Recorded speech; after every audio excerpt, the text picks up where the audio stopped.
По пътя на скръбта. По Вия Долороса бавно крачеш. На раменете тегне старият груб кръст.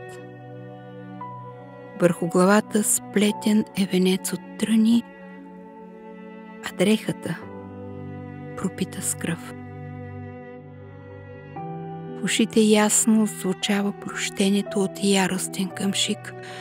В очите океан от болка. Сърцето бездна спотаила мощен вик.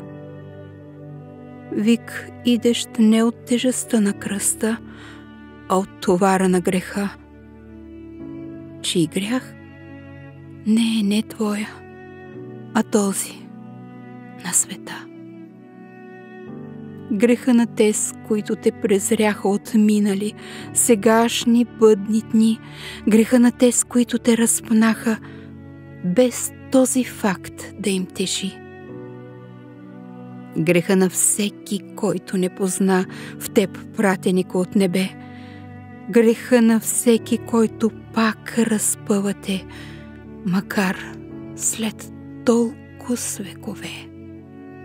Тълпата разярена придружавате по пътя дълъг на скръбта.